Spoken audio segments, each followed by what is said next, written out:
some more pocket monsters. Yeah, we missed something, and as the most diligent, hard-working, on the ball division leaders in the CDC, we had to go back. Did I even say creative?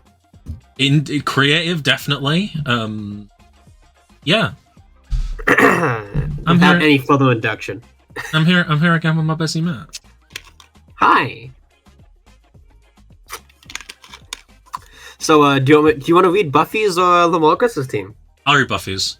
Buffy has Garchomp, Zapdos, Empoleon, Weavile, Arcanine, Sylveon with Terra, Munkidori, Chestnut with Terra, Scyther, Hatena, and Fiona with Terra. Lamorcus has Chin-Pao Huao, Glowking, Reggie Draco with Terra, Rillaboom, Zora Kasui, Jolteon with Terra, Crocolore, Slacking with Terra, Quaquaval, Avila Kasui, Sligahusui, and Illumise. My first thoughts looking at this is I like Buffy's speed tiers of 125, 106, 105, 102, 100. I like that a lot. It's pretty solid. Lamorcus does still outspeed with Jolteon and Chin-Pao, but that's a pretty solid speed tier going forward for her. What do you think? Yeah, I think Lamorcus wins. Did you watch Wobbly Yonder, by the way? Yeah, I watched it last night. Really solid. Oh my god, it was so good. I always enjoy the Doctor fighting himself for an hour. That's always a humorous thing. They let David Tennant and Donna have their own fucking Scherzo, or they haven't said. This is like the best episode in 4 years. I'm so hype about it. Oh my god. Doctor Who is back. I'm willing to say it. Holy shit. Big Hands David Tennant is my favourite boy. I love him so much.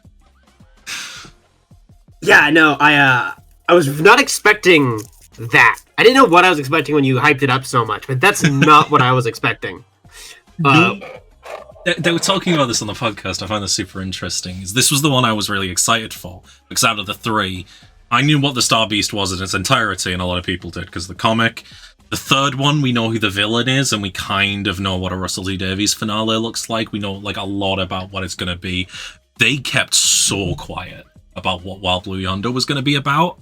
And I'm so glad they did. Apparently Russell's a little disappointed. He thought he shouldn't have done that because people expected a bunch of cameos and shit, and some people got kind of disappointed that like there wasn't any past Doctors or lore or anything. But like, it was just a solid episode. It was just incredible sci-fi horror. Like it's weird in the way the best Doctor Who is. It's What I liked about this episode is it mirrored actually one of my other favorite episodes. I forget what it's called. It was another Tenet episode. Midnight. Yes! How'd you know what I was going to say? Because it reminded me of Midnight a lot as well. Yeah, I still like Midnight more, but I still think this episode is really good for a lot of the same reasons why I like Midnight. Yeah, it's Doctor Who gets so magic when you get like an enclosed situation, like a bottle episode, and you make it weird and scary. One of the thing I thought it was going to be, I was watching it with my girlfriend, she went mad. There's Doctor Who audio that you can listen to for free on Spotify right now, called Scherzo, and what that is it's the Doctor and his companion they're in this universe without visuals or touch or anything. They're in this endless like white void, talking to each other, walking in circles for maybe eternity, and it is just the two of them talking while being followed by a creature made of sound. And I was absolutely certain this was going to be a remake of it. When I saw that big corridor, I was like, this is the infinite fucking dimension from Scherzo. They're going to be walking down this forever and going to talk about Memento Mori and shit. And the sounds, like the banging, I was like, sound monster. It's a sound monster. It's Scherzo. And it wasn't, but it is the same vibe. It's enclosed, it's really character focused, it's two characters, like, it's weird. I thought I was right about the sound. I didn't think the sound was related to the monster. I thought it was going to be something hitting the top of it. But that would have been really cool. Yeah, I might have to listen to that audio because I like that whole kind of introspective thing. Scherzo's a little difficult. It's the end of a big character arc, and so probably don't go listen to it. I want to recommend it, and I really like the season finale of like the series before that, which is a 4-hour long nonsense drama about like Time Lord history of the Doctor and the companion being stuck in the TARDIS, going through like all the different actors who used to play the Doctor and all the old companions playing different characters as part of Time Lord history. And it's like kind of a nonsense fan wank lore plot, but it's also really weird and kind of interesting. And yeah, sets up for Scherzo and the rest of the Divergent Universe saga, which I think is, while up and down, it's up so good. So I want to recommend it, but like it might be a difficult one to to try for. Yeah. They do so much with the Doctor and Donna. I'm so glad that like this dynamic they have is still very like flawed. I was kind of when they brought Donna back last episode, it was very much like everything's good in the world again because Donna remembers, which I love. I'm glad Donna was like they were happy with Donna there, but like to have this drama between them so like immediately. Yeah, I was a little disappointed actually at first when I saw Donna was coming back with Tennant. Not because I disliked Donna, because I wanted to see Tennant bounce off somebody else. But I'm really happy with how they're doing it, and I don't want him to go. And he's only here for one more, and I'm not ready for it. I've already had to say goodbye to 10 once, and I don't know if I'm strong enough to do it again. I'm hoping, I think we've talked about this before, I wasn't a big fan of 10's first regeneration, so I'm kind of hopeful some wrongs are righted in my mind here. I love 14 so much, like, I genuinely think he's such a step up from 10. I love 10, 10's my favorite, and 14 really just feels like more 10 to me. As someone who's less, I love the 10th Doctor, he's good, but he's not, like, my favorite like he is a lot of other people's. He's my Doctor. Like, that's what I grew up with. When I think Doctor Who, I think Tennant. That's, like, I think, common. Yeah. 14 lacks some of the egotism and the sort of hyperactive smartest man in the room thing that 10 has going on that gets on my tits a little bit. Like, he's way more emotionally open and less egotistical, less full of himself. Well, I think that's due to, I didn't watch Flux, but going off of what they talked about is due to Jodie and whatever the fuck happened in Flux. Holy shit, what they did with Flux? I'm amazed they went that far. I'm so happy. Do you want to explain to me, or do you want me to go have to watch 4 seasons of Doctor Who to understand what the fuck that means? I don't hate Flux. It is worth a watch if you've not got much better to watch. It's not terrible, but what happened in it was there was this sort of big world-ending. Do you know about the Timeless Child? No, I know nothing. I know nothing about Capaldi's last season and Jodie Whittaker's run. I did not watch it. Capaldi's last season didn't really have any big lore stuff that's still relevant. It's just a really, really, really good season of Doctor Who. Worth watching. Yeah, I think they might have taken off Netflix or whatever at some point, and that's why I stopped watching it. Jodie's first series is pretty lore light. I also quite like that one. I know a lot of people don't, but I do quite like series 11. 12, I kind of hate. I think 12's mostly awful, but the whole arc is that, like... the awful, lovely. There's, like, one really great episode called The Haunting of Villa Diodati, which is mostly a remake of an audio drama you can listen to for free on Spotify right now called The Silver Turk, which you should listen to because it's incredible. But anyway, the Master shows up in the first episode, and he's destroyed Gallifrey because we just found Gallifrey again, so he destroys it. Is it still Missy? No, it's a new one played by Sacha Dhawan, who's actually incredible. I really like him. Ooh, okay. Do they explain that? It's the master. He fucking regenerated, didn't he? Okay, but he just did off screen. Yeah, like she gets shot at the end of World Enough in Time, and it's sort of hinted that maybe she won't regenerate. But they've done this with the Master 100 times. Of course they did. So he's played by Sacha Dhawan now, who I actually do love. And he destroyed Gallifrey. There's a big adventure with him at the first where he's like, his relationship with Jodie is so weird and interesting. He's this weird mix of like jealous of her, angry about her, and kind of seems like he's trying to do her a favor in a weird way we can't understand. Just two questions here. A comment and a question, whenever you're ready. Okay, go for it. Okay, it's been a minute since I've seen Day of the Doctor. Because that had Gallifrey not die, right? Yeah, Gallifrey was locked in the painting. So how did we get from painting to Gallifrey being back? That was the series 9 finale, Hellbent. He ends up on Gallifrey. It turns out Gallifrey is out there in the universe.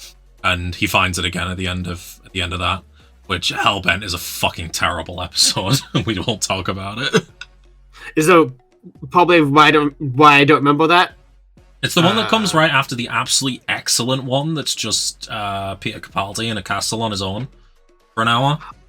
Oh my god! No, yeah, sorry. My bad. That kind of took the show of that. Yeah, that one's like one of the best episodes of Doctor. Yeah, Heaven Sent's amazing, and then they followed it up with fucking Hellbent. It is awful.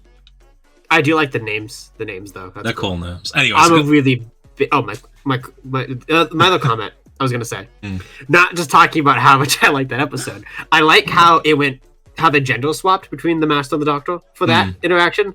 I enjoy that. Yeah. Because it went from Missy and when did Missy regenerate? Was that Smith? Missy's first appearance was at the end of Capaldi's first series. Oh, so Smith didn't have the Master at all. Smith didn't have the Master. I think he's met the Jeffrey Beaver's Master on audio, never on telly. Okay, so Capaldi and Missy to the new Doctor and Jodie. That's kind of cool. Yeah. So anyway, new Master. Yeah. the Gallifrey had been back for 3 series, so they destroyed it again, which kind of annoys me. But there you go. It got destroyed, and the Master's like, I found out something. I went to the fucking Time Lord Matrix, and I found out they've been lying to us. They've been lying to you this whole time, and I fucking destroyed them. Everything you think you know is about to fucking change, right? And that's the big series arc. Captain Jack shows up for an episode, and he goes, avoid the lone Cyberman. I love that guy. That's Fugitive of the Jadoon. That's the halfway point, which I really enjoyed when it first came out, but it is entirely setting up the arc, and the arc falls on its face in the finale, so like that episode's retroactively shit now. The Jadoon are on Earth, and they're looking for someone, like an alien hiding on Earth, and we find out about this woman played by Jo Martin, which is a lovely everyday woman, and her husband. And her husband's obviously got some weird shit going on. He's worried, and he's hiding from the Jadoon. So Doctor's trying to find out what they're doing. They go in to talk to the husband, and the husband, it turns out he's human. And the husband tells his wife, Jo Martin's character, Ruth, she's got on the show, to run, get out of here, because they're looking for her, and go to this like lighthouse. So we don't really know what's going on, and Jo Martin goes to this lighthouse, and she finds a fob watch. Oh, so it's like from Human Nature. And she opens it up, and and then Jodie's outside. She sees outside there's something buried. She begins to dig it up, and buried is a TARDIS. And Jo Martin's character walks out, and she goes, "Hello, I'm the Doctor." Right? So fucking... This was all we had. There were like 4 more weeks in between this where we didn't know what was going on, because Jodie doesn't remember being Jo Martin, and Jo Martin doesn't remember being Jodie. So there's something wrong here. So it's like either A in the future or like multiple parallel universe bullshit. One of them should remember the other if it's a straight timeline.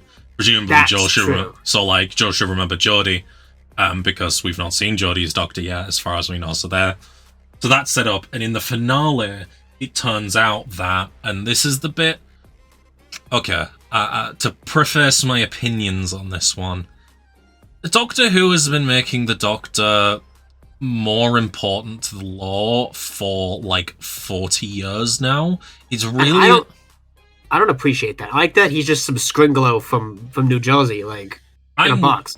I'm with you, but I don't want to do what all of like Doctor Who YouTube and especially weird chud anti-Jodie YouTube did, where we pretend like this has broken the canon, Doctor Who will never be the same, because this has been the case for years if you count the books as canon, which I do, and also has been low-key kind of the case in the show, just hinted at. So it turns out that in Time Lord history, Gallifreyans, or Time Lords I should say, did not regenerate naturally. The science of regeneration was found, and that we know about, that's been canon for years.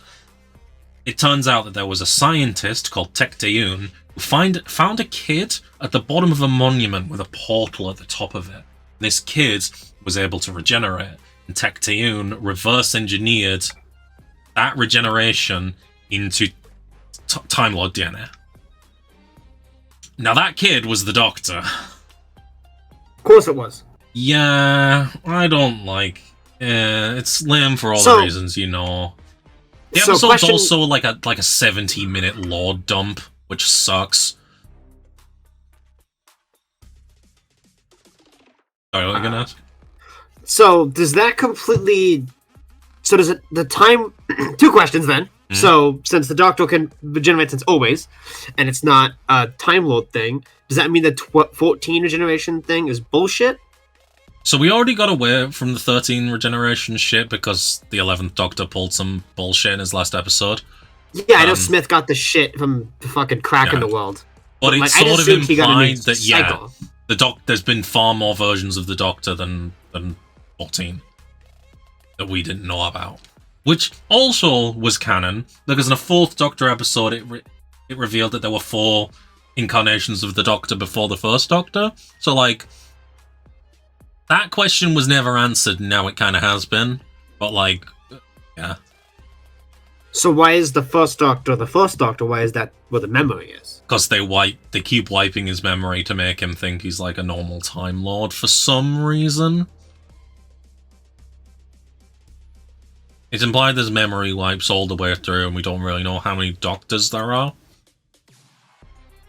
And this was kind of brought about by Chibnall for, like, all of the weird shit that happens, where, like, Big Finish will write a unique Doctor that's not part of the main canon, or so your fanfiction Doctors can be canon, or for that weird shit that went on where there's 3 9th Doctors, and that kind of thing, you know? Even though that was already canon. This is the problem, it's getting me into Doctor Who canon lore discussions, and nobody wants that. You've lost me. There's a lot of Doctor Who nonsense, and part of why Chibnall did this is it's a good catch-all explanation for all of the Doctor Who nonsense, is that it was a past incarnation of the Doctor and their memory was wiped. Which I get from a getting yourself out of shit writing perspective, but my advice to that is don't put yourself into a situation where we need to make a catch-all because of a shit writing situation. I'm as read up and interested in all of these weird Doctor Who lore inaccuracies as possibly anyone else in the world is.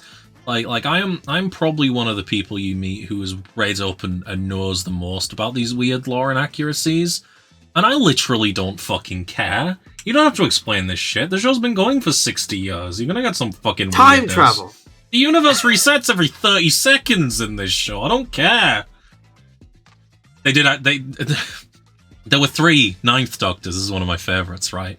So, for the 40th anniversary, the show was off the air, but they managed to make one flash animation called Scream of the Shulker, which starred Richard E. Grant as an animated Doctor. And then, it might have been the same year, The Curse of Fatal Death, which is honestly one of the best pieces of Doctor Who expanded media, which was like a Red Nose Day special written by Stephen Moffat, which is kind of like a loving piss take of the show. Which had Mr. Bean, what's his name? Rowan Atkinson as the Doctor. And then, of That's funny. course, both those were ignored when Russell T Davies brought the show back in 2005, and then Christopher Eccleston was the Ninth Doctor. And that's explained in an Eighth Doctor book called The Tomorrow Windows, which are about these mirrors, and you look into them and you see your future. And the Doctor looks into one, and it cracks into 3 because his regeneration was so traumatic that it cracked the universe into 3 different timelines. Huh. They didn't need to do that. I don't know why they did, but they did. Anyway, Timeless Child. Season after is Flux. There's this giant, basically universe-destroying event being run by these So we've made it to the question I had. What the fuck is Flux? Yeah, sorry, I went on a bit of a tangent. I do that when talking about Doctor Who. We'll get back to Wild Blue Yonder eventually. This big universe-destroying event run by these 2, like... They're very badly explained, but it kind of makes them cool and mysterious. They were, like, locked up, and then they escape, and they like, gods almost, called Swarm and Azure. And in the first episode, we see the entire universe get destroyed, effectively. The TARDIS emergency warps out of there. The first episode's a fucking mess. It's basically setting up, like, 18 different plot threads and absolutely zero story. It's really bad. But anyway. The Weeping Angels are there, and there's these weird dog people who are kidnapping humans in the spaceships, and the Sontarans are there, and we see Swarm and Azure, and what else was there? There's some Daleks and Cybermen, and a guy podcasting in a space station. Who I actually end up being... I love Vinda. Anyway. They meet a plasterer called Dan, played by John Bishop, who I love. Who there's that whole meme series about him being evil, which fucking kill me. Goes, what's the point in being alive? And it fucking sends me. The TARDIS emergency warps out of there, and they end up in Sevastopol during the Crimean War. Oh, okay. Except for the British aren't fighting the Russians. They're fighting the Sontarans. Oh. War of the Sontarans is my favourite episode in there. It's got almost nothing to do with the plot.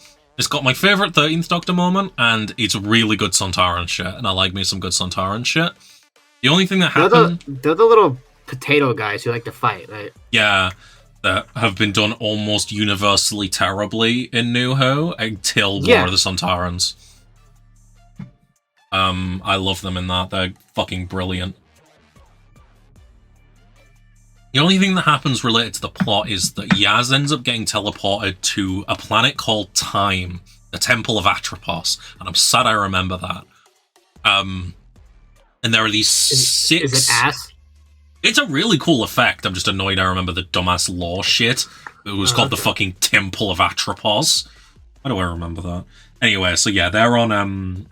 all of time flows through there. There's these 6 creatures, and all of time flows through their head and is regulated there. But something's going wrong. The machines keep going like, the creatures are falling, time is falling apart, we need you to help. And Yaz goes and tries to help, and she meets the guy with space podcasting in the last episode. Anyway, the episode ends, they beat the Sontarans, and the Doctor goes to meet up with Yaz there, and it turns out Swarm and Azure have got there, and they're going to kill all of these creatures that are regulating time, and that's what's going to set off the flux. And the cliffhanger is like, he burns the first one, right? He touches the thing and it fucking disintegrates. The next episode is really interesting, and I kind of love, but I don't think is that good. Where the Doctor and the companions take the places of these creatures that time was being regulated from, and it's this weird dreamscape episode. Like, setting up so much shit about, like, the Doctor's past, and a lot about Dan, the new companion, and a lot about Vinda, who is the space podcast guy, and about his wife, who was pregnant, who's been running around the universe trying to escape the monsters that are trying to get in after the flux, and how he got stuck space podcasting because he tried to, you know, call out corruption in the space army. He's really cool. I like him. Next episode was War of the Sun, not War of the Suntarans, Village of Angels, which is another mostly standalone one about angels in a village in like 1964. Can I say my hot take on the Weeping Angels? Yeah. I think that I really liked Blink. You know this. Hmm?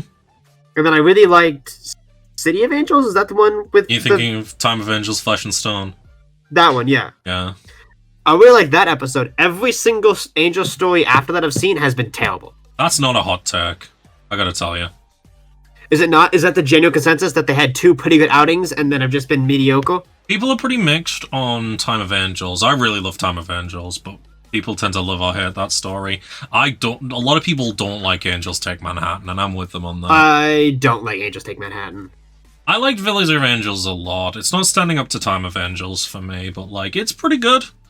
They do a lot with the whole an image of an angel becomes an angel, which I always like, is like the only extension to their lore that made them more interesting. Anyway, that's pretty nonsense. Nothing really happens. The last two episodes are dog shit. Where the Doctor meets Tecteun, the scientist who picked her up and was kind of her mother figure.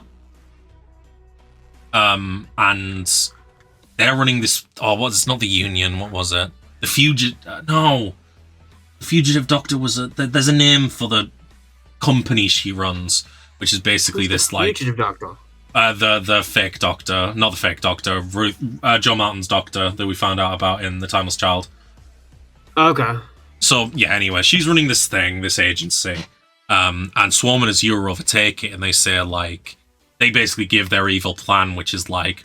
The first Flux event knocked out half the universe, and they're going to run the final Flux event. It's going to destroy everything. And they're going to watch from this little bubble outside the universe where Tecteun is. And then they're going to rewind it and watch it again and just watch the universe suffer over and over and over and over, effectively. The Doctor stops them in a really nonsense way that never really made any sense and doesn't really explain how the Flux was stopped. Question, tangent. Yes. Is that bubble similar to the bullshit from, like, Season 2? With that, like, Dalek ship that was, like, in between dimensions and shit? Oh, like the Void ship? I kind of guess. I suppose, maybe. Yeah, maybe. Oh, yeah, because they have the Dalek prison that's in there, isn't it? With all the Daleks in that they need the Doctor to open. And that was Time Lord technology. That wasn't from... That could be. The Void ship might be the same thing from there. Okay, I like that. It's kind of cute. I like that. Sorry, this is me being lost, being like, wait a second, I think I've heard this shit before. Sorry. Anyway, the Flux gets stopped in basically a really fucking nonsense way, and it's really ambiguous as to how the universe didn't get destroyed, but the Doctor assures us it didn't. And then she has 3 specials which mention the Flux like 0 times, and then she regenerates. So we don't know what the Flux happened. We don't know what shit happened with that. Don't, until of course Wild Blue Yonder, where it's revealed that half the universe was destroyed because of it. And she just lied. Yeah. Well, not that she... What I assume is that she stopped the final Flux event. It's the first Flux event that destroyed half the universe that she couldn't rewind. Ooh, consequences. More PTSD. Lovely. Yeah. And, like, God. And that's when, you know, the Not Donna says, like... He goes, like, we both know I'm from Gallifrey. And the Not Donna goes, except you're not, are you? That's the Timeless Child aspect, because she was just, of course, found on some planet. Can I talk about how that was the best scene in the episode? That part? Yeah, I know that was. The Doctor's breakdown after that? It's... Everything about that, from... Because it cuts between... I've got so much to say about that scene. Firstly, like, the way they did that and brought back the Flux and the Timeless Child for this Doctor. The way, like... So, it was never confirmed if the Not Things can share information. Oh. Oh, well, fuck. Yeah, did you guys know that the, if you watched Wild Blue Yonder, which you should, it's available on, BBC iPlayer and Disney Plus, but don't give Disney any money. Yeah. So sorry, I'm not gonna say what's going on, but I told you what's going on before we started this. Yeah, that's okay. why I've been. Yeah, no, it's understandable. Okay. It was never confirmed if the not things can share information between each other, or if the not Donna knows the doctor's memories too. But if both of those aren't true, Donna definitely knows about the flux, right? That's how the not Donna knew. Yeah, but I think Donna was lying when she said that it was too much for her to. I think she might have been, and that's so interesting. Well, she's probably happy to have her friend back. She probably doesn't want to bring up his fucking trauma. Yeah, but like, what does Donna think about all of that? I kind of want to know. Because I'm choosing to believe she does know, because that's more interesting. The other one was like, the fact that Donna is the one who logics her way out of the situation by noticing the tie, and the doctor falls for it and only gets out because the not thing can't hold itself together, is fucking perfect. And like, the thing that absolutely kills me is scene after where he has that little breakdown, and then he notices he's in the corridor and he punches the fucking wall. Yeah. And he remembers that wasn't the real Donna, and he says, good. And I'm like, oh, he's not learned. 13's whole thing was she never sold anything to everyone. She kept it all bottled in, and this doctor hasn't learned. He's doing that shit too. Well, I mean, even going back to, not her, but back to the whole thing with the Time War, wasn't the Smith, I forget, it was like the man who regrets, the man who forgets? Yeah, that was the 10th and 11th was the little motif they had. So he was the regret one, right? Which we're kind of still seeing that he's still regretting another big thing that's happening. Yeah, like this is new Time War trauma, is the flux, and it's really interesting that like that's come from a thing we've seen. That was so natural, I kind of love that.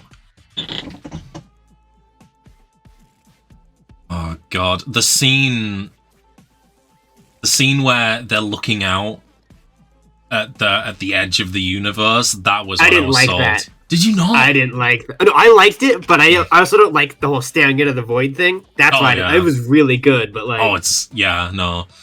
That entire scene, from that point onwards, I was absolutely sold. Before that, I was a bit thrown off by big obvious CG corridor, which looks kind of shit. Yeah. Oh god, and the music as well. This is what I want Doctor Who to be. I'm so happy. Who's the new... Is Davis staying as showrunner, or is he just here for the specials? Davis is staying as showrunner. I think he said 4 seasons, but don't quote me on that. For a little bit. Yeah, I've got some thoughts on that I'm not sure if you want to fight with me over, because people on Twitter have already. 1 second.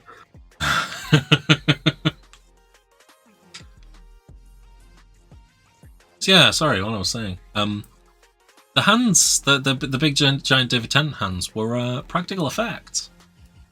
You didn't know? Were they actually? Yeah. Oh, sorry, I thought you'd gone. I'm doing monologues to... No, I'm just texting. Oh, yeah, no worries. I'm getting a lot of Am I Dead actively. Yeah, I can understand. Do we want to do a pause and we can come back? It's okay. We're good. Okay, we're good. I'm not dead. They're not dead. Everybody. They're not dead. What was I on about? What was I thinking? Yeah, Russell T Davies. I want a new showrunner. I love Russell T. I think he's a brilliant writer. The 2 series, I mean, his last 2 series he wrote before he came back to Doctor Who, Years and Years and It's a Sin, are 2 of my favourite pieces of TV ever. If you not watched both of those, I hugely recommend them, but like, we know what Russell T Davies' Doctor Who looks like, and these have been, like, these 2 specials have really confirmed that, like, he's still writing the same Doctor Who he wrote 10 years ago. 13 years ago. Jesus. Oh, don't say that. 13 years ago since he left. So, like, I think they're great. I say, like, the Star Beast is, like, a really good 7 out of 10. I think Wild Blue Yonder's, like, a 9 out of 10. I've fucking ranted about how much I love it on here. God, I desperately want some new blood in this show. We've not had a new writer write for the show in 3 years. Wow. We've not had a non-showrunner write a full episode by themselves since season 12, which was like 4 years ago now. I want some new blood. And we're gonna get some of it in season 1, is what they're calling it. The next one, they're resetting the numbers. So in season 1, series 14, we're gonna be getting some new writers, which I'm excited to see, but I also know Davis is like a really vicious script editor who's known to, like, if he doesn't like a story, he will rewrite your entire story. I'm not surprised by that. No, and he's a really good writer, and it creates a really, like, consistent quality show, but what I love about Doctor Who is seeing new writers, and I'm worried we're not going to for a while. At least not in full.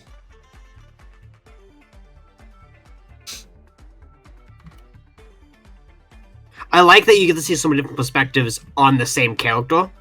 And you're right, though, with a consistent writer, it's going to be harder to see that. Yeah.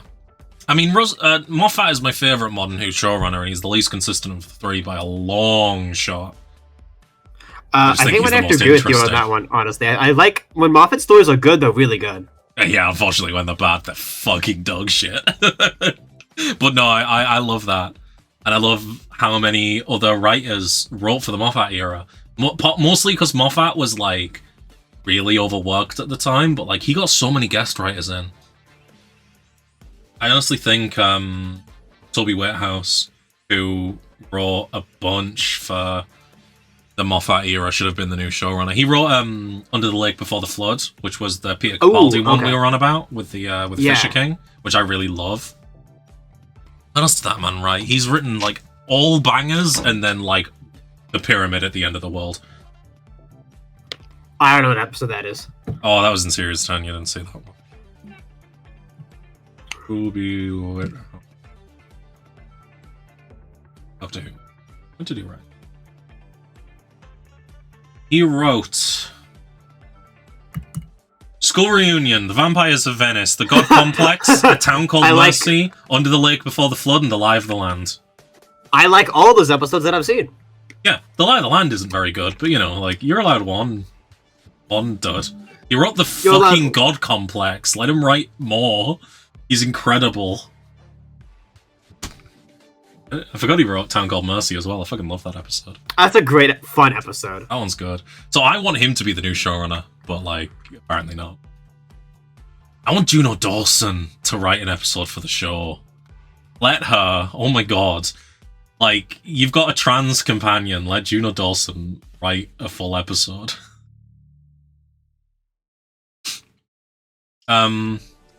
So yeah, I'm kind of disappointed. I'm hoping my mind will be changed a bit by Series 14. But I am mostly waiting to see what happens who the next showrunner is, because that's when it's going to be, like, super interesting. I'm back, hi! Hello. Cox decided to explode, but we're here. We're chilling. Oh, that's good. I was talking to you. I thought it was weird that you weren't responding. That would make sense. No, yeah, definitely the endings were a little... I didn't mind the ending to the last one, the Blue Yonder. Yeah, that one was better. But the Star Beast was sad.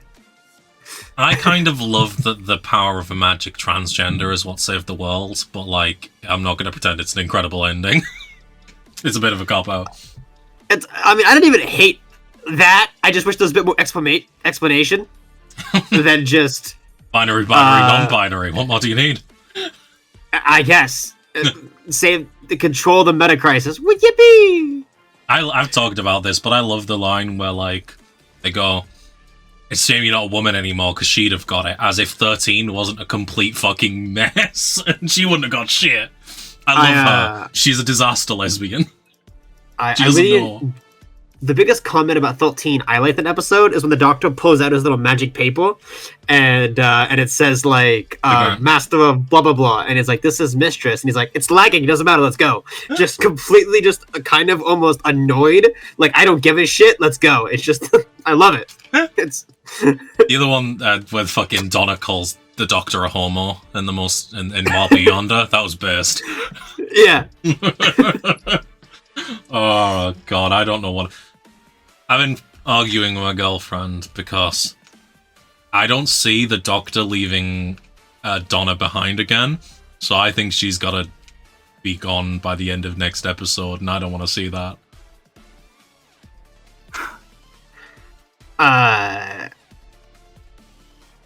Yeah. I'm not looking forward to her getting Whatever happens to her. Yeah, because she didn't have a happy ending before. She got a shit ending, but she was at least okay, and we see that she has an okay life. So, Well, there's a line. unless Sorry. maybe she does just walk away. Maybe she realizes that she has to be with her family. There's a line in the trailer that's not come up so far where the Doctor says to Donna, "I don't know if I can save you this time." So it's obvious there's some threat there. I don't know what's going to happen. I'm scared. I don't see. I like that Wolf got his cameo. I was so sad when he wasn't the first Oh one. my god, I love him. It's his last scene ever on telly. Aww. Bernard Cribbins, we love you. This episode goes out to Bernard Cribbins. The best Doctor Who companion we never got. He was in for one kind of shit episode. Yeah, but I mean more. That wasn't the end of time. Like, Yeah. Something that... Anything, please, that isn't the end of time. God damn, I hate that story. I don't even hate that story as much as you do. I know. People like it for some reason. I don't understand. Like, that is a bold claim. I like the ending of it. I don't hate the regeneration. I don't even like the ending. Like, it's got such... I like... there's a really great scene between Wilf and the Doctor on that one spaceship, where it's take the gun, and that's amazing. And that's I also like really love. the scene with I think it's like a coffee shop or a cafe when the Doctor's explaining Yeah, that explaining regeneration. That's one of my favorite lines in the whole show. Just there's a little interaction. Some new man will go wandering off, and I will be dead. Oh, I hate that line because it goes against how I view regeneration. But like, I like it because I do view regeneration as different lives, different people.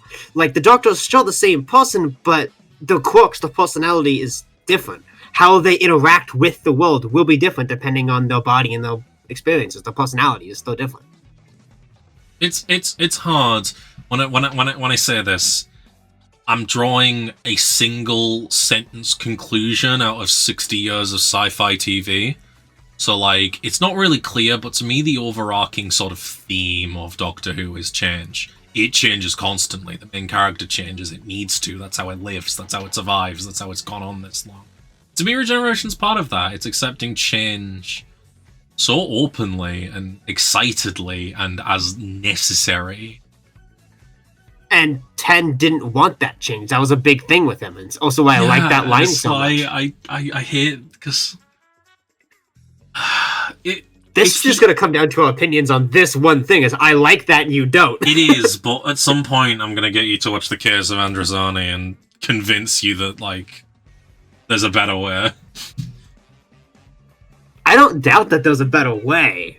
Everyone should just watch The Case of Androzani anyway, but, like, you know... That's how you do a regeneration. It's literally the exact same thing where he gives up his own life to save a companion, except instead of throwing a tantrum about it like 10 does, the Fifth Doctor is based. I don't really like the Fifth Doctor, but that episode's really fucking good.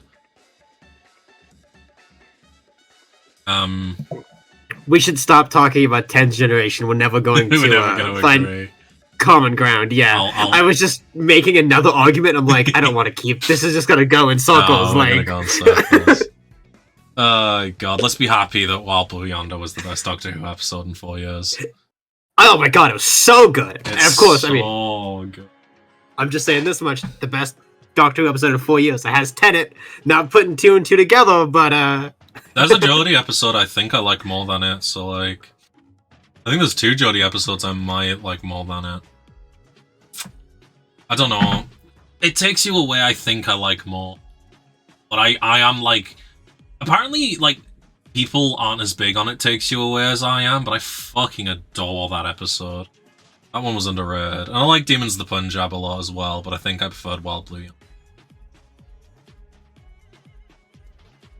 I think It Takes You Away was the last weird batshit, strange, like, sci-fi nonsense horror episode, so, like, I think I've got a type. I'm not surprised by this knowing you. No, it's not surprising, is it?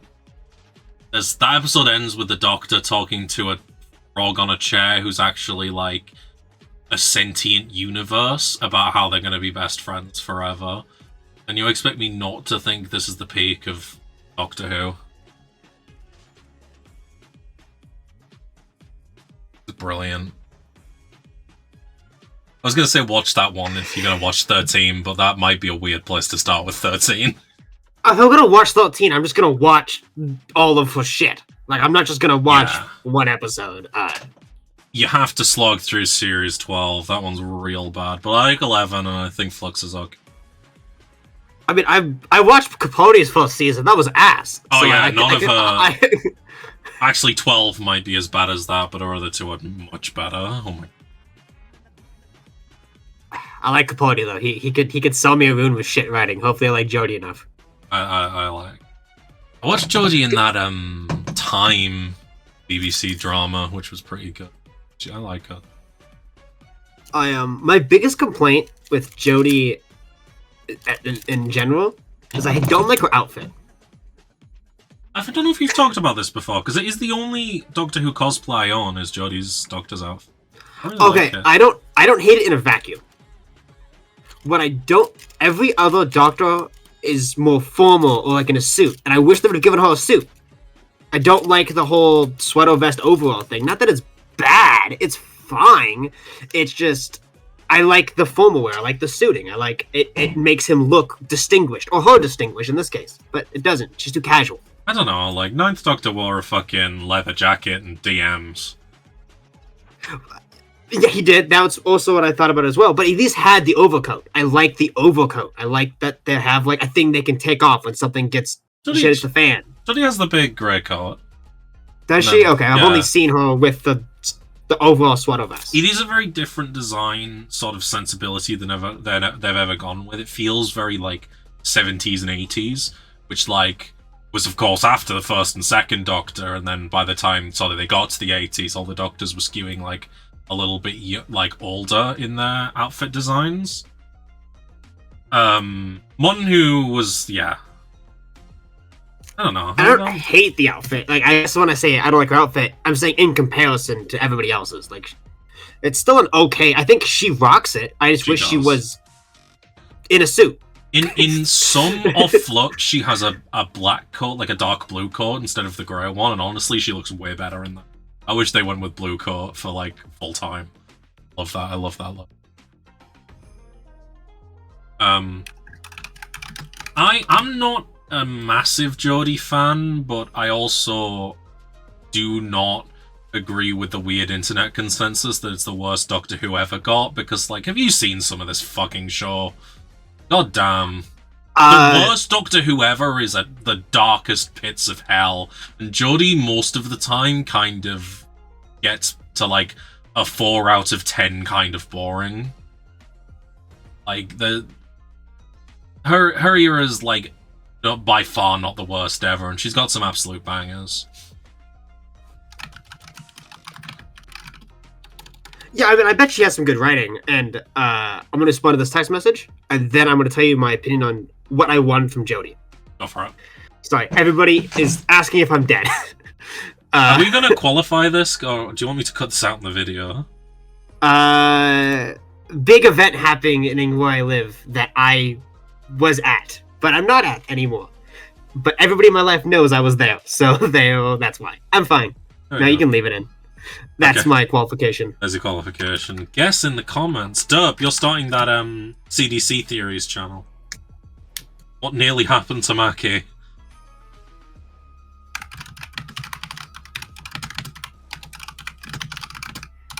This was going to be a quick thing as well. We've been recording for an hour.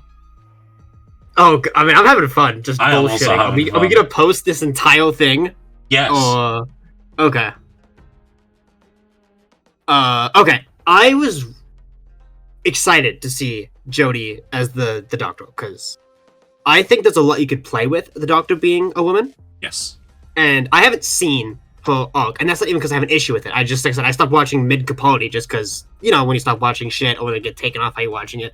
And I clearly still like Doctor Who, which is I stopped watching it. Did they at least play off the fact that she was a woman now, or was it not mentioned? In Series 13, in Series 11, it's a big thing. There's a great scene, I think of a lot, actually, because, like, it's weirdly, like, the only time this feeling's been captured, as I'm trans, obviously, and the only time this feeling's been captured, there's a bit where, in Demons of the Punjab, there's a wedding, and she's basically out on this, I don't know if there's a special word, it's an old Muslim concept for basically a hen night, effectively. I don't know if I'm butchering culture here. I feel like I am. Anyway, they're celebrating it's a bunch of ladies celebrating for the night of the wedding, and she goes like, "Oh, I never did this back when I was a man," and like I've had that vibe. That's cute. I like that. That's funny. There's a couple extra mentions. There's the Witchfinders, which is about witches and the witch hunts, and like that does a little bit with it, which I think was really necessary. Yeah, that's my big thing. Is I wasn't upset that they were casting women. I just wanted them to do unique things about it because they were doing it. Don't just do it for the sake of doing it. Do something with it. That was my big thing.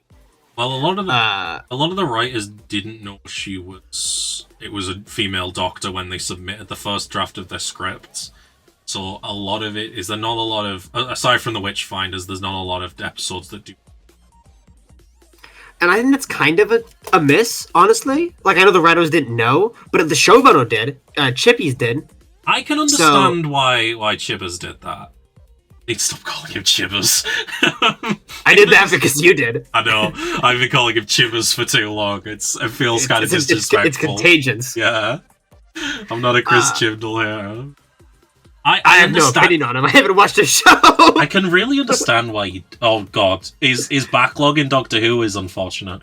He's not an incredible writer, but he has his absolute insane highs, and a lot of... When he got the reins to Torchwood, and he became, like, the showrunner for it, Torchwood got way better. I have actually... You've seen no Torchwood? Oh, I think the internet's dead. Well, hey! When they get back, I'm going to tell them about the sex gas episode. All love the sex gas episode. So, if you made it this far, thank you for listening. You want to comment in below what your favourite Chris Chibnall moment was? Am I back? Yeah. You've not watched any Torchwood? Zero. Because I think... I don't even know why. I've never seen it. Do you know about Torchwood season 1? All I know about Torchwood is that Jack's the main character, right? Yeah, okay. Series 1 is fucking awful, but it does have the absolute funniest concepts in any Doctor Who expanded media. It's like, one of the... I don't remember if it was the first or the second episode, is about a woman who gets infected with an alien gas and then she fucks people to death. It finally teaches Doctor Who fans what sex is. There's an episode with a cyber woman, and like it's like bikini pin-up Cyberman. That's with awesome. tits. That's so fucked. I love that. It's so terrible.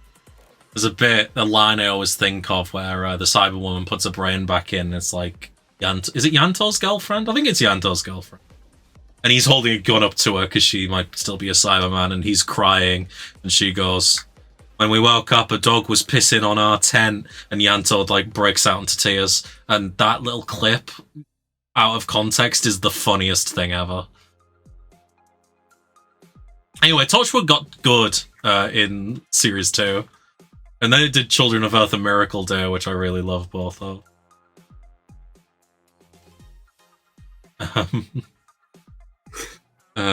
Good. I'll find a picture of the fucking Cyberwoman. There was the lone Cyberman in 13-0, which is my favorite Cyberman design that Modern Who came up with.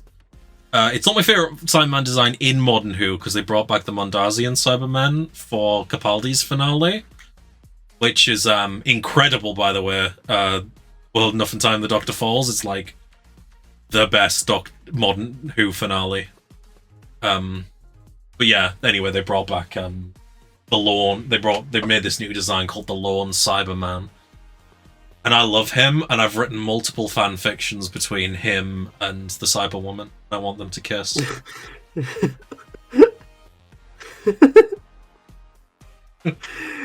Is that the one where they have like the surgical masks in Baldi's? Yes. Oh my god, I love the Mondasian Cybermen so much.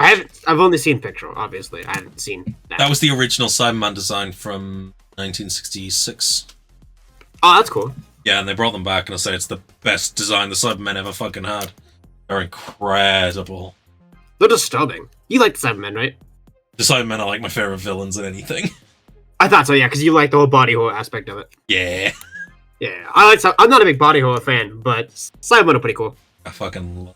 That's why I like the Mondasian ones. Is it's just like a surgical mask, so you can still get a hint of the face that once was below it, now mutilated into this fucking robot death trap. It's like, oh, it's beautiful. I know. I didn't mind the ones from the beginning of New Who when they were full encased in silver. I kind of liked that, just the pure disconnection from it.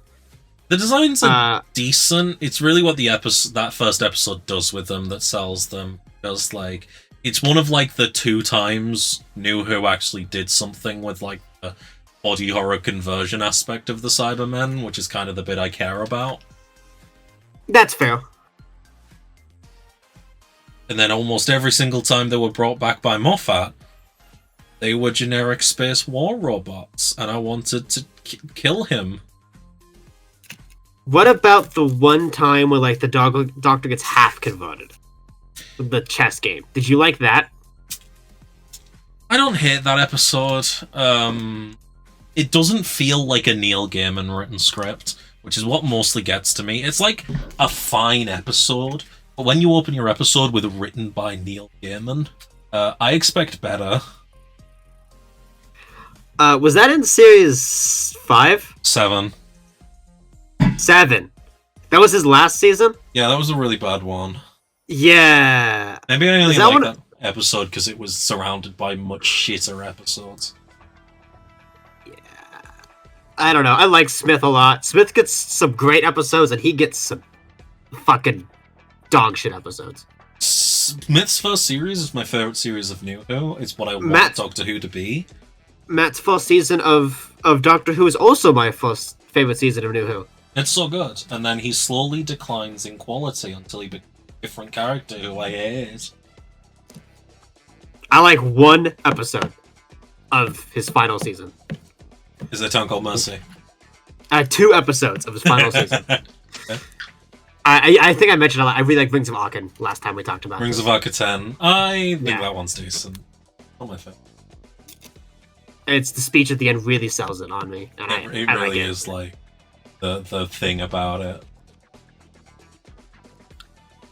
The part I like about Smith the most is when it's an old man just masquerading as in a younger person's skin. You get Matt Smith angry, and you'll get like a banger performance out of him. Yeah, I love just that rage that's just behind the swide smile and childlike glee he normally has. Do you remember A Good Man Goes to War? Yes, then we talked about this speech. Is it the Kono Runaway speech? Yeah, like that is one of the single worst scripts in Doctor Who history. That should be one of the most unwatchably awful episodes ever, and Matt Smith fucking carries it.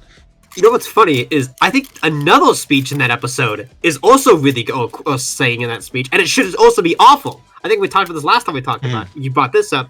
Yeah. I like the good men don't have rules. Want to see why I have so many. That's also from a shit fucking episode, but Smith sells it. Like, so good. I don't know why people hate Matt Smith. I think it's less popular in opinion in America. I think in the US, Smith's really popular, but over here... Smith is... People love Smith out here. Over here, he was seen as a real step down from Tennant. I don't know. Tennant and Smith are definitely the most popular doctors out here. That's because they're hot. Yeah, it popped off in popularity in the US around season 5 because it started premiering on BBC America.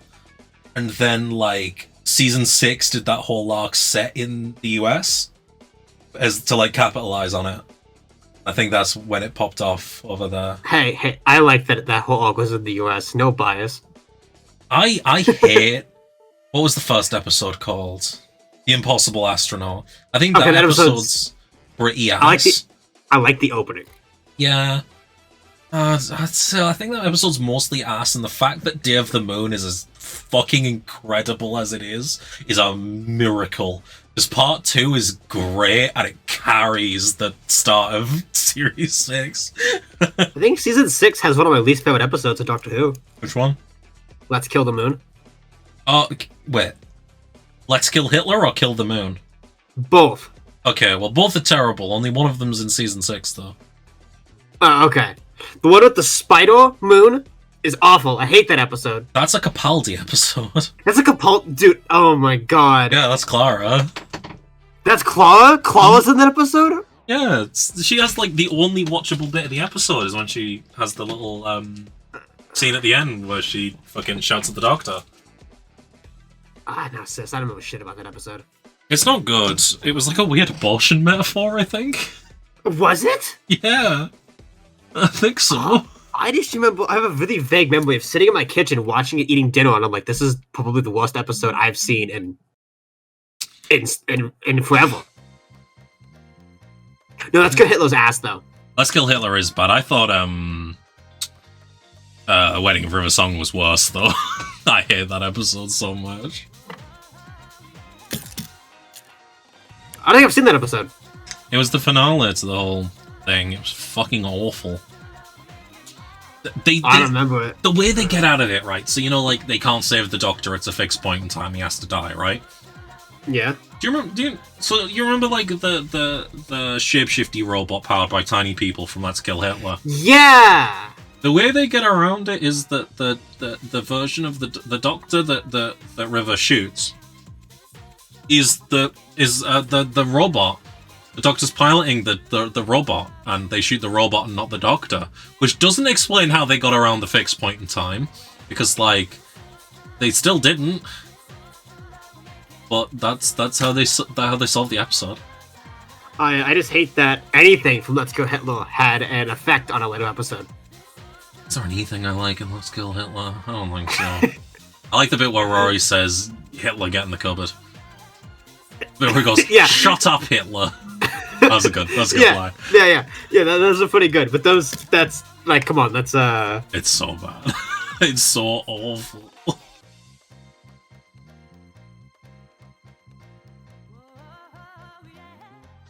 Anytime Series 6 isn't focusing on the arc, and anytime it's not got James Corden in it, it slaps. Yeah. It's unfortunate that, like, half of it is the series arc and there's an episode with James Corden in it.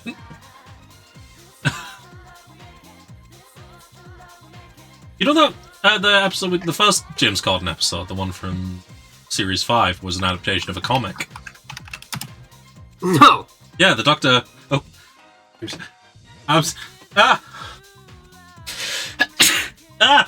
Bless you. Thank you. Yeah, there was a comic where the 10th Doctor moved in with Mickey. And they adapted that, but it was James Corden. That would actually been a lot funnier if it was Ted and Mickey. Yeah. Let's not talk about Noel Clark. Are we supposed to be talking about Wild Blue Yonder? Yeah, we are.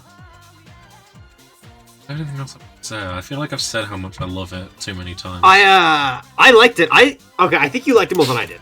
I'm gonna pass into this. I think you liked it more than I did. You also really gassed it up. So when I watched it, I was like, maybe.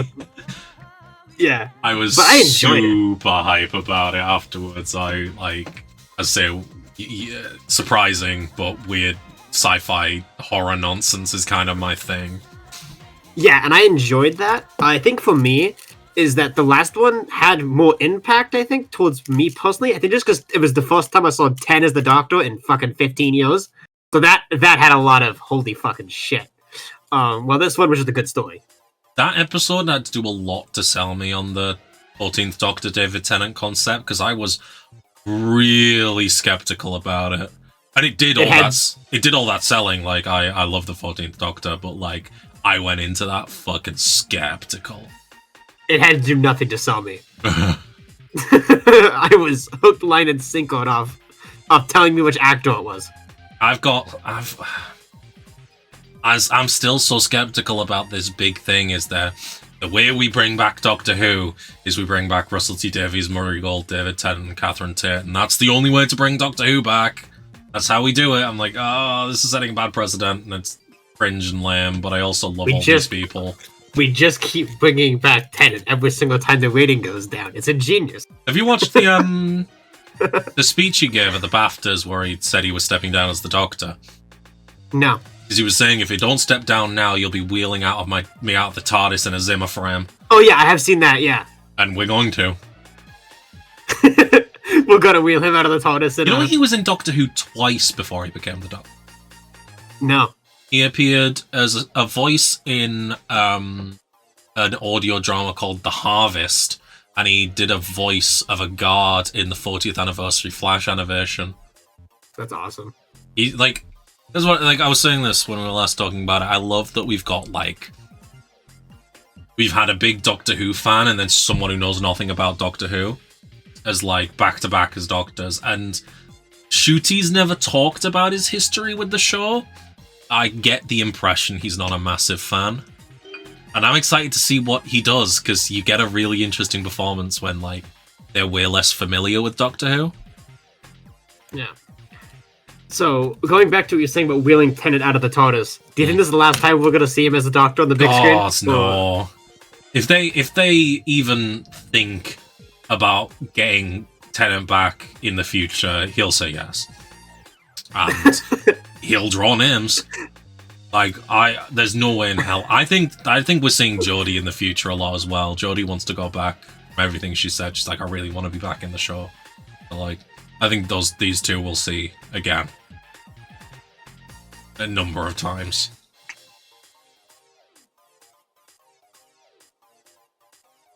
And Tennant's on audios every 5 minutes as well, so Oh, is he? Yeah, he loves doing those. He'll show up to Big Finish no matter what. That's awesome. There's a Tennant and Donna audio story which you can't listen to for free on Spotify right now. Called Death and the Queen, which is maybe my favorite Tennant and Donna story. It's fucking strange. I've not listened to it in a while, so I need to give it another listen and remember why I love it. But that one's you can probably get super cheap. Oh, it played on the episode Death and the Queen. They played it on BBC Radio 4 the day Queen Elizabeth died. Oh my god! Incredible. It's based. Catherine Tate killed the Queen. Oh my goodness. Such absolute mother. Do you know much about the giggle? Do you know much about the episode this week? No, nothing about it. Okay. I'd like to stay that way if you don't mind. Yeah, no, I'm not going to say anything.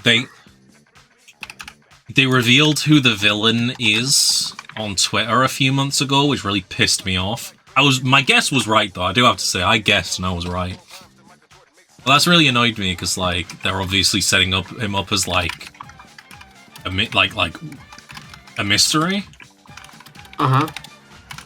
I will say, he's appeared in one episode before, and that's the one where the Doctor says the N-word. So... I haven't seen that then. No, it was from the 60s. So an interesting choice to celebrate the history of the show.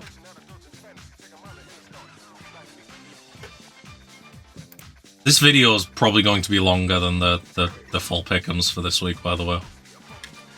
Yeah. Are we gonna... You mean this week's or next week's? This week's. Okay. Yeah, I think so too. Yeah. We had a fun time talking about Doctor Who. Do we want to wrap this? I mean, I'm still here for a bit, but should we wrap this up? Yeah, I've got work in like 8 hours. Okay. I'm going to go to bed, sis. Let's do this again. Let's talk about the giggle next week. Yeah, for sure. Are we gonna do it in the pick'ems or just in general? If you like this podcast, comment below. I love you, Faith, and we'll do more of these. Comment that in the comments and DM me it and put it in general chat in the CDC server. We hope you enjoyed the Buffy special for talking about her changes. Yeah. Do we even want to comment on We Violent Scythe in this team? No. No? No. Okay. Well, I guess that's that. Thanks for watching, y'all. Thank you. Bye. Later. Don't forget to click below to subscribe to the official Doctor Who YouTube channel.